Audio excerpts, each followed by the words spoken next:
welcome guys, welcome to the last video of this series of human reproduction. So here we will be going to discuss about the last topic of NCERT, that is the parturition, childbirth, or another last topic, it is the lactation. So parturition means it is the technical word, actually a medical term. It means childbirth.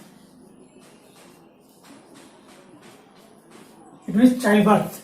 So how the child is that means taken birth from the mother's body. So this we will discuss what are the hormonal signals that are induced by the mother as well as the developing fetus. And the last topic will be the lactation or the milk ejection from the female body. So here we will learn about parturition and lactation. So let's start the video and hope you will like it. And if you have not seen all the videos earlier, then you can please go to the description. I have provided the link. And also, if you want to know about the previous topic that I have taught you, so you can click on the I button and you can watch that also. So let's start the video. Here, suppose this is the mother's body and I have already drawn it. You can see here, actually the signal starts. In the last video lecture, I have shown you about the embryonic development, how the zygote is developed into a full-grown embryo or full-grown baby or fetus. So from an embryo, from a single cell after fertilization or fertilized cell, single cell, to a baby. So this is called embryonic development. So here in this embryonic development, I have already taught you. So if you yet not seen this video of embryonic development, you can click the I button here and you can go to the video and watch it. So let's see here. After the baby is fully grown, the baby will be delivered from the mother's body, mother's uterus. So suppose here, this is the full grown baby. So as the baby is fully grown, the baby's brain will be active at that time. The baby will start moving here and there, it will start to kick, like in the 3 Idiots. So when the baby will kick here, so here there will be a pressure that will be exerted on the mother's body, exactly on the uterus. So on the uterus there will be the pressure created by the baby. So baby will give the pressure and that pressure will be felt, महसूस करेंगे, by the female body, female.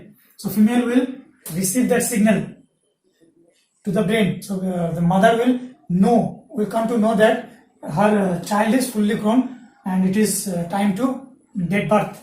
So at the time the mother's body, exactly in the brain, there is a pituitary gland, we all know. So from pituitary gland, posterior pituitary gland, there is two parts, anterior and posterior. So from the posterior pituitary gland, a hormone named oxytocin. From the posterior pituitary gland, this is the posterior pituitary gland. So from here, one hormone that will be oxytocin. Oxytocin will be released. So oxytocin will go up to the uterus. So up to the uterus, it will be carried by the blood. And blood will carry up to the uterus and uterine contraction will occur. More and more contraction will occur. So as the oxytocin will act on this uterine wall will constrict. So as the uterine wall constrict, the baby will give more pressure, or it will be the baby will move more, because the pressure is now on the baby. So baby will push more, and this more push or more pain will release the again induce some signal or electric signal, and that electric signal is called as fetal ejection reflex. So this is the reflex action. We all know what is reflex action. So reflex action caused by the baby or developed baby, that will give the pressure, and that pressure will be felt by the mother's body, and mother's brain will receive that signal in the form of fetal ejection reflex, and from posterior pituitary gland again oxytocin will release. So this will continue. So these will form a cycle. Oxytocin will release on the uterus contraction. So uterus contraction inside baby will again push more. So again more signal. So more signal, more oxytocin. So these will increase the pain level. So this is the pain level. Suppose let me draw the graph. Coital ejection reflex. So let me draw the graph. Suppose this is the graph. It is the first cycle, second cycle, third cycle, fourth cycle, first, second, third, fourth, and so on. And this is the intensity. So from 0 it will come. It is the first cycle. It is the first cycle up to here. So again it will be again released. It will be up to second cycle. So say more it will be gradually increasing. This is the third one, the second one, the first one. So this will the pain level will or intensity of the contraction, intensity of muscular contraction will increase gradually. So as long as it will continue, the pain also will increase, and from the ovary a hormone relaxin. So this is the ovary. From the ovary a hormone relaxin will be released. This will be after birth, and also relaxin here also it performs one function, that is for flexibility of the uterine. This is the cervix.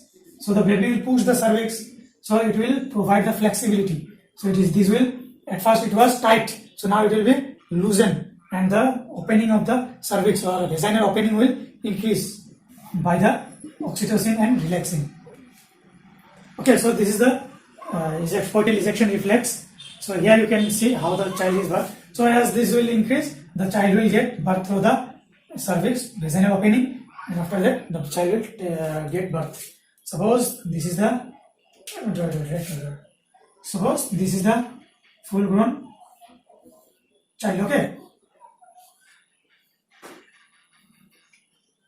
suppose this is a child, and after that the placenta, this is the placenta.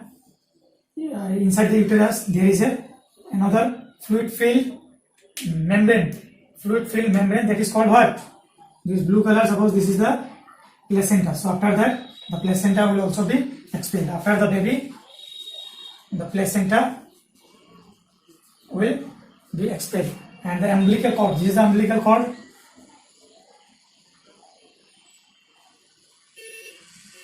So this umbilical cord will attach with the placenta. So as this baby will come out, the placenta will be connected with this umbilical cord, and doctors cut that. Suppose this is the umbilical cord. So doctors cut this, first pin up these two sides, and then cut this in. So this part remains with the baby. After some days, 1 week or 14 days, this dried up and it falls off from the navel of the baby. And after, as soon as this baby is delivered, the placenta also comes out, will expel out along with the this placental fluid. Then let us talk about lactation. After the baby is grown or delivered, the baby needs to provide nutrition. This nutrition will be provided by the mother, so from the mammary gland. So we all have learned about mammary gland. If you have not seen the video of mammary gland, so you can please watch it in the other lectures that I have provided the link in the description. So these are the mammary gland. What is this? Mammary gland, or the baby will be breastfeeded. So mammary gland will now start secreting or releasing what? Milk. So mammary gland will eject milk, and that milk will be secreted by the mother's body signal. As that mammary gland, up to when the mammary gland will not get the signal, it will not produce any milk. So when this baby is expelled out, this relaxing will be increased more and more for contraction of the to bring the normal condition of the mother's uterus and the cervix. So this will be done by the relaxing. And the pituitary gland from hypothalamus, we all know what is hypothalamus, the base of the brain of the mother. The hypothalamus will release the PRH or prolactin releasing hormone. What is PRH? It is prolactin releasing hormone.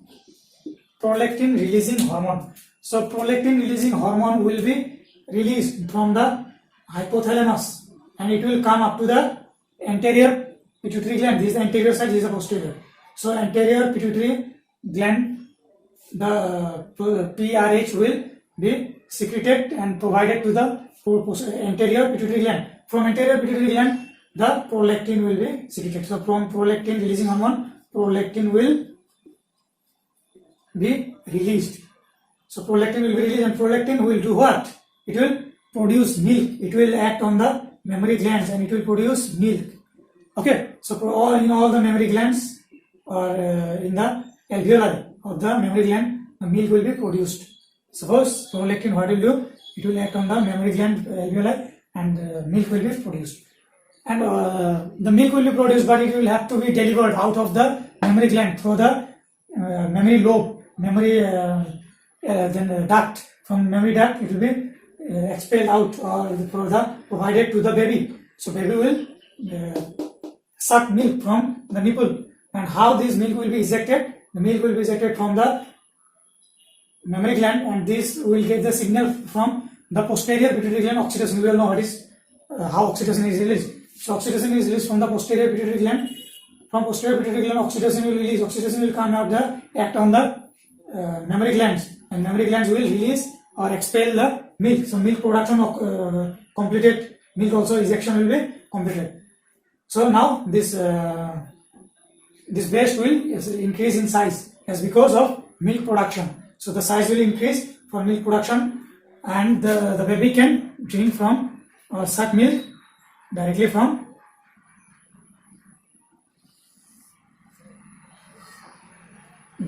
the mother's body. Okay, so this is very important. So you can check it in NCERT also, it is there. So here it is the basic things that you have to know about lactation. So what is lactation? If there will be any question arise, lactation means the production of milk, and that is making available to the baby or new grown baby, newly taken birth baby. So baby which has taken birth, and that baby will be provided with milk. And how this is produced, this hormonal pathway, you will have to remember it. And also one thing is there, the first milk that produced by the mother's mammary gland, that contains what? That contains IgA, immunoglobulin A. So we know there are 5 types of immunoglobulin or antibody. This is also called as first antibody provided from the milk. And the first milk, which is rather yellow in color, and that is called as colostrum. So what is colostrum is important. The first milk that containing IgA, antibody, and which is beneficial for the baby, and it produces the universal antibody for the baby, so that it doesn't get affected with any normally available diseases. So this is an antibody which is very important. So the first milk should be provided to the baby, and that first milk is called as colostrum. So this is the basic idea of pertubation and lactation. So please go through this again if you have not understood, and further you can message me or you can text me, or if you have any doubt, any question, you can just message me, or you can write it in the comment box. You can also suggest something if you want. If there is any mistake, you just suggest me, so I'll try to correct it. And hope you have understood this video whole lecture series. I've tried my best to teach you. So this will be the last one. And if you want, you can ask for another question answer session in another series. So after this, I'll be teaching you the next chapter of human health, reproductive health. So hope you have understood the video. So let me end here. So thank you for staying tuned with me in the whole lecture, and thank you very much.